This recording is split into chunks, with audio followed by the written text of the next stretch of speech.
Le président de la République démocratique du Congo est notre leader de la semaine parce que dans son pays, l'ancien Zaïre, il se déroule une tragédie, une guerre oubliée qui n'intéresse pas les médias alors qu'elle a déjà fait plus de 5 millions de morts en une dizaine d'années. Ce qui en fait le conflit le plus meurtrier de la planète depuis la fin de la Deuxième Guerre mondiale. La guerre au Kivu, dans l'est de ce pays qui est le deuxième d'Afrique par sa superficie et le quatrième le plus peuplé du continent, est un conflit extrêmement compliqué à disséquer. Les rébellions régionales ont toujours existé dans cette région d'Afrique centrale. Ce fut le cas du Katanga dans les années 60 avec la sécession menée par Patrice Lumumba.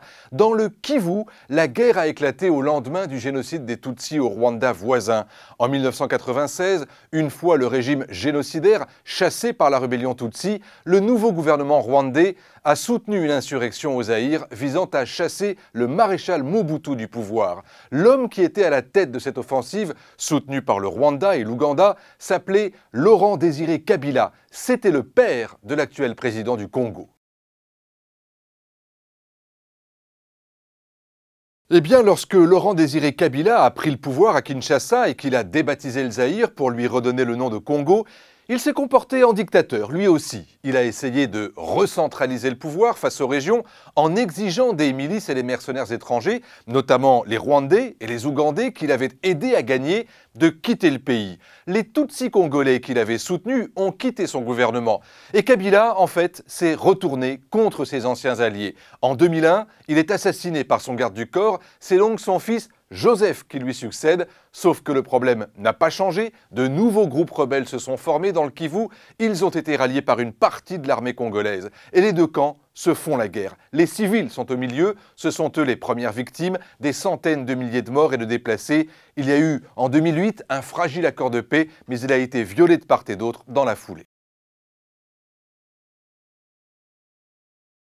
La communauté internationale, il faut bien l'avouer, n'aime pas les conflits ethniques et les guerres civiles. Elle s'intéresse aux droits des nations souveraines lorsqu'elles sont envahies. Dans le cas d'espèce, les Nations Unies ont réussi tout de même à envoyer des casques bleus sur place pour tenter de séparer les combattants et de protéger les civils. Un récent rapport accuse le Rwanda du président Paul Kagame de soutenir ouvertement, militairement, les forces du mouvement rebelle M23 qui veut s'emparer de la ville de Goma, la capitale du Kivu. Mais la vraie raison qui fait qu'il est si difficile d'imposer la paix, c'est évidemment une question d'argent.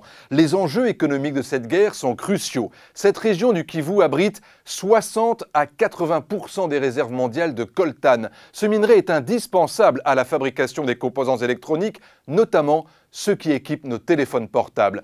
On avait parlé au moment du conflit en Sierra Leone et au Libéria du sang des diamants. Il faut parler au Congo du sang du coltan. Des millions de morts, des centaines de millions de dollars en jeu.